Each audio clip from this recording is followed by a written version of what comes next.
ለምንድነው ከፊልምና ቲያትር ሙያ በቃኝ ብለህ እስከ ማቆም ይደረሰ? ራበኛ ይርባል ይርባል ይርባል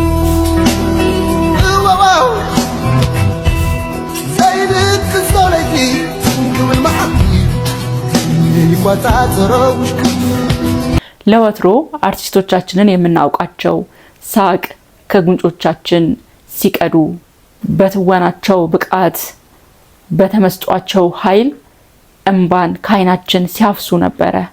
እኒህ ያዝናኑን ያስለቀሱን እንድናደንቃቸው ያደረጉን ያጨበጨብንላቸው አርቲስቶቻችን አሁን ግን ኑሮ እየከበዳቸው ይመስላል።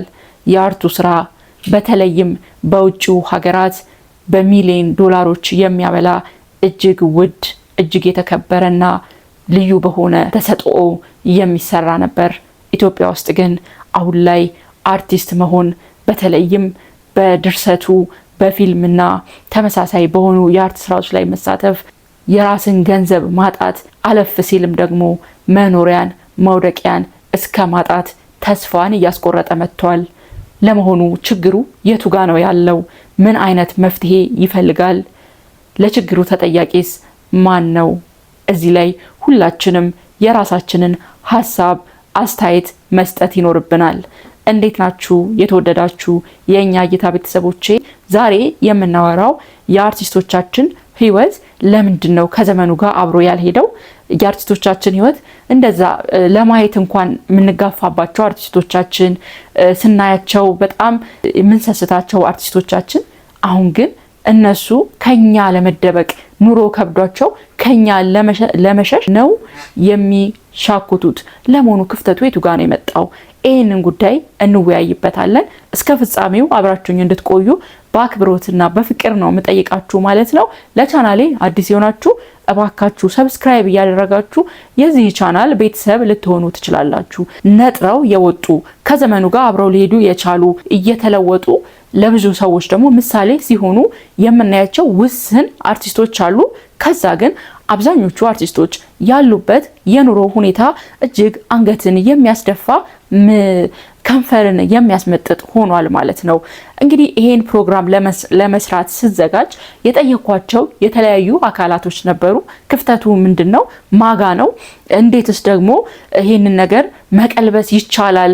አርቲስቶቻችን እንዴት ለራሳቸው መኖር እንዲጀምሩ ሐሳብ መስጠት እንችላለን በሚለው ዙሪያ የተለያዩ አካላትን ጠይቄ ነበርና ከነሱ ያገኘሁትን ምላሽ በተወሰነ መልኩ ወደናንተ አደርሳለሁኝ። እናንተም ግን እንደዚህ ቢሆን እንደዛ ቢሆን ብላችሁ ሐሳባችሁን ብትሰጡኝ ደስ ይለኛል ማለት ነው። እንግዲህ ያገኘሁትኝ አንደኛው ሐሳብ ምንድነው? ዘመኑ በጣም እየተቀየረ ቴክኖሎጂ በጣም ራሱን እያሰፋና እያደሰ እየረቀቀ መጥቷል ከጊዜ ወደ ጊዜ። እኛ በፊት ፊልምን የምናውቀው በዲቪዲ ሲዲ በዛ አይነት ነበር ተከራይተን እያየን ያደግነው። አሁን ግን በዛ አይነት ተፈላጊነቱ ቀንሷል። እንደው ዲቪዲ እና ሲዲ ዘመን አልፏል ማለት ይቻላል። ማን ቤት ነው ሲዲ እና ዲቪዲ ያለው በዚህ ሰዓት? እና አብዛኛው ትወና ያለው አርቱ ያለው ወደ ሶሻል ሚዲያ መጥቷል። በተለይ ወደ ዩቲዩብ መጥቷል፣ ወደ ቲክቶክ መጥቷል። እና ከዘመኑ ጋር ራሱን ማደስ ራሱን ማስተካከል ራሱን መመልከት የቻለ አርቲስት አሁንም በሚሰራቸው ስራዎቹን ዩቲዩብ ላይ መጥቶ በመጫን ስራዎቹን ቲክቶክ ላይ ደግሞ በደንብ አክቲቭ በመሆን የተለያዩ ማስታወቂያዎችን የተለያዩ ስራዎችን ይሰራል ማለት ነውና በዛ መልኩ ራሱን አፕዴት እያደረገ ይሄዳል። ነገር ግን አብዛኞቹ አርቲስቶች ያው አሁንም ድረስ እንደድሮ ያለውን ገበያ ነው የሚጠብቁት። አንድ ዳይሬክተር ደውሎ ከዛ ጠርቷቸው ከዛ እሱን ሰርተው ከዛ ገንዘቡን ተቀብለው በቃ ፕሮሰስ ያለው ነገር ነው አሁንም ድረስ እዛ ጋር ነው ያሉትና አሁን ግን አይደለምና አሁን አርቱን ተውትና ኤአይ ዘመኑ በጣም ተቀይሯልና አይደለም አርቱ ሌሎች ሙያዎች ጭምር ስጋት ውስጥ ያሉበት ጊዜ ላይ ደርሰናል። አሁን በጣም በቀላሉ እዚህ ቤት ቁጭ ብዬ እኔ ዜማና ግጥም ስጠኝ ብዬ ሙዚቃ መስራት የምችልበት ምንም ሳይኖረው ማለት ነው። ገጣሚ ሳያስፈልግ፣ ድምጻዊ ሳያስፈልግ፣ መሳሪያ ሳያስፈልግ፣ ምንም ነገር ሳያስፈልግ በዛ ሁኔታ ግን በቀላሉ ሰው ዘፋኝ መሆን ይችላል፣ ዘፈን ማውጣት ይችላል እና እዚህ ጋር ደርሰናል ማለት ነው። ስለዚህ አርቲስቶቻችን ራሳቸውን ከዘመኑ ጋር አብረው ማስኬድ አለባቸው፣ አፕዴት ማድረግ አለባቸው። ከተቻላቸው መጠን በላይም ቲክቶክን መጠቀም አለባቸው። ምክንያቱም አሁን ቲክቶክን ብቻ አይደለም ዩቲዩብንም ጭምር አጠቃላይ ማህበራዊ ሚዲያ አውታሮችን በአጠቃላይ መጠቀም መቻል አለባቸው። ምክንያቱም አሁን ቲክቶክ ላይ የምናያቸው ሌሎች የማህበራዊ ሚዲያ አውታሮች ላይ የምናያቸው ወጣቶች ናቸው እና እነዚህ ወጣቶች ምንም የአርቱ ሙያ የላቸው፣ የአርቱ ልምድ የላቸው። አንዳንዶቹ በትምህርትም ያን ያህል ያልገፉ ሊሆኑ ይችላሉና ግን በደንብ እየሰሩ ሰክሰስፉል ሲሆኑ እያየን ነው። ስለዚህ ይሄ ማህበራዊ ሚዲያ ለሁሉም እኩል ነው፣ ሜዳው ለሁሉም ሰፊ ነው እና አሁን ላይ ክብሬ እኔ ዝቅ ብዬ ቲክቶክ ላይ አልሰራም እኔ እንደዚህ ሆኜ ብሎ ራስን ማሞገስና በክብር ዙፋን ላይ ራስን አስቀምጦ እዛ ጋር ብቻ ራስን መኮፈስ አሁን እንደ ድሮ አይሰራም። ምክንያቱም እያንዳንዱ ሰው እኩል ነው ሜዳው። እኔ አሁን የማልታወቅ ሰው ነኝ፣ አንድ አርቲስትም ዩቲዩብ ላይ ሲመጣ ዩቲዩብ ላይ ነው በቃ የሚሰራውና ሁለታችንም እኩል ኮምፒቲሽን ውስጥ ነው ማለት ነው የምንገባው። በእርግጥ የሱ የሚታወቅ ስለሆነ ቶሎ ተከታዮችን ያፈራል፣ እንደ ሌላው እንደ ማንኛውም ሰው ረጅም ጊዜ አይወስድበትም። ይሄንን እንደ አንድ ግብአት ተጠቅሞ ማህበራዊ ሚዲያን በጣም መጠቀም መጀመር መቻል አለባቸው። እስቲ የትኛው ብዙ አርቲስቶች ሲጠቀሙ አይታችኋል። እንደውም እንደ መመጻደቅ አድርገው ነው የሚያስቡት። በተለይ አሁን ሌሎችን አረኔ ቲክቶክ የለኝም፣ አረኔ ፌስቡክ የለኝም፣ አረኔ ዩቲዩብ የለኝም ነው የሚሉት ሲጠየቁ ጭምር። ማለት ዩቲዩብ እና ፌስቡክ ቲክቶክን መጠቀም እንዴት እንዳሰቡት አላውቅም። ብዙዎቹ ከሰማቸዋቸው አረኔ አልጠቀምም ነው የሚሉት እና ምናልባት ከተጠቀሙ ኢንስታግራምን ሊጠቀሙ ይችላሉና በእኛ ሀገር ኦዲየንስ በእኛ ሀገር የመገናኛ ይዘቱን እንኳን ስታዩት ኢንስታግራም ያን ያክል ተደራሽ ላይሆን ይችላል። ተደራሽ የሚሆንበት ክላስ አለ፣ የሆኑ ግሩፖች ተደራሽ ነው።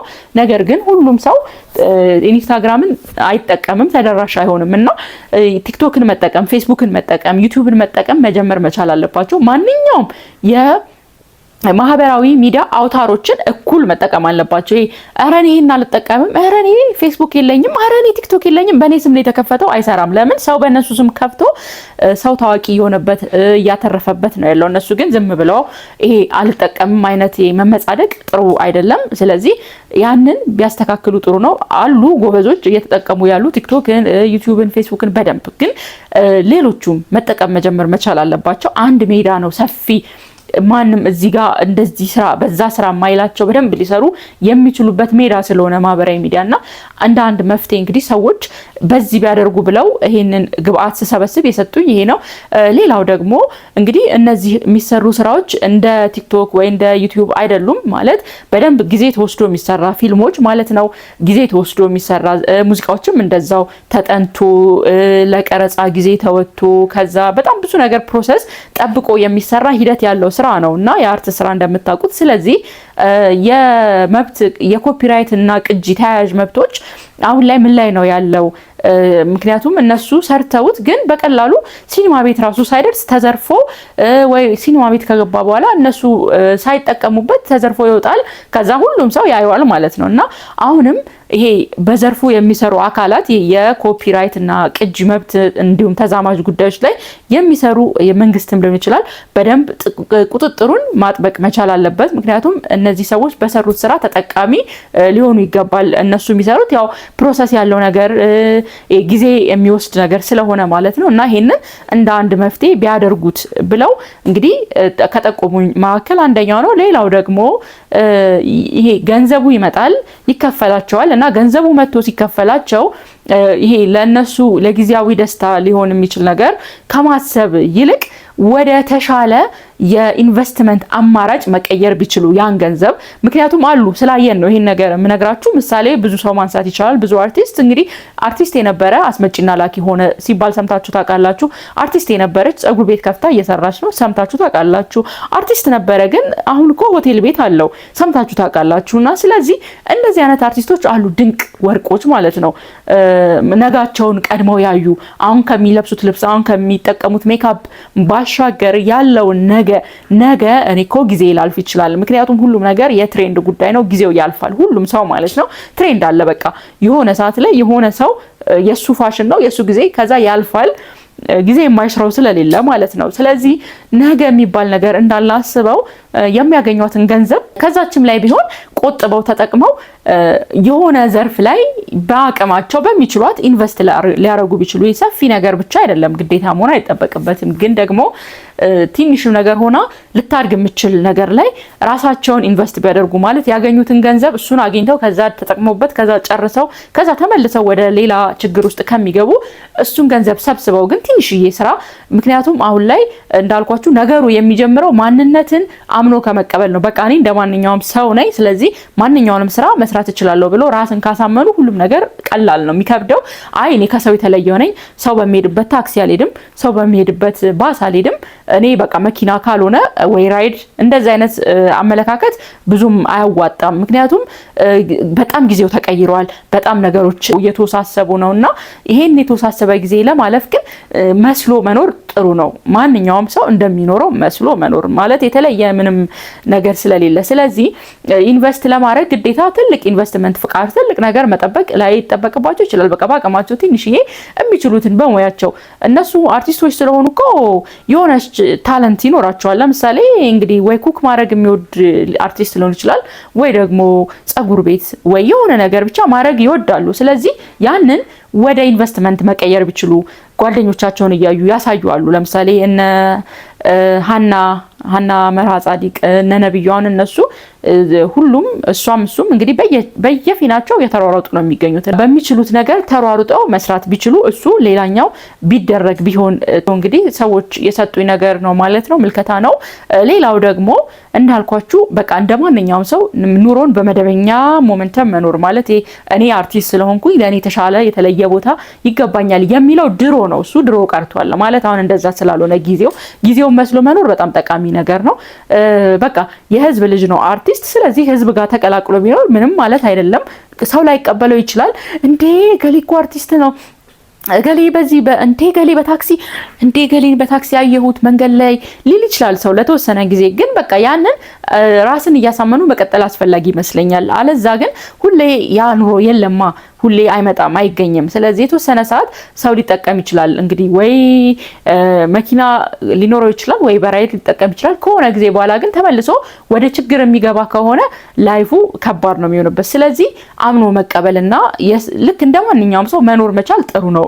ሀገራችን ውስጥ ያለው ነባራዊ ሁኔታ መመልከት እንዳልኳችሁ በውጭው ዓለም የነሱ ሞያ በሚሊዮኖች የሚያስከፍል በጣም የሚያስከብር ሞያ ነው። እንደዛ ሆኖ ሳለ ግን በእኛ ሀገር አሁን ላይ ያለው ተመሳሳይ ነውና ስንቶቻችን ነው ፊልም አይታችሁ ታውቃላችሁ? ሰሞኑን አይታችኋል? በጣም ፊልም አፍቃሪ የሆነ ሰው አሁን በፊት ፊልም ተብሎ በቃ ከወጣ አሳደን ነው የምናየውና አሁን ግን አብዛኞቻችን በተለይ ስራ ላይ ያለን ሰዎች ከሆነ እድሜ በላይ ያለን ሰዎች ፊልም ወጥቶ ራሱ የትኛው ፊልም ነው የወጣው አናስታውሰውም። እና ቀስ በቀስ አርቲስቶቻችን ከትዝታችን እየወጡ ነው የሚገኙት። እና ስለዚህ ይሄንን አጋጣሚ በቃ እንደማንኛውም ሰው ለመኖር ቢጠቀሙበት ጥሩ ነው ማለት ነው። እና ይሄ ነው እንግዲህ ያገኘሁት ሌላው ግባት ጥሩ ግባቶች ይመስሉኛል ቢጠቀሙበት።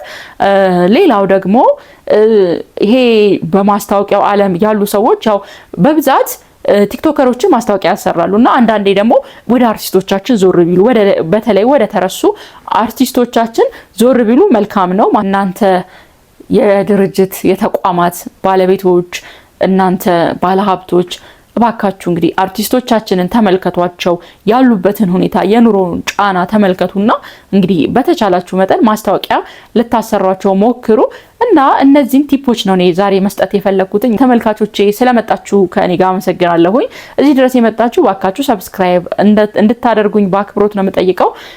ሌላ ቀን ደግሞ በሌላ ይዘት ተመልሰን እንገናኛለን። ለአሁን አበቃሁኝ። ቻው።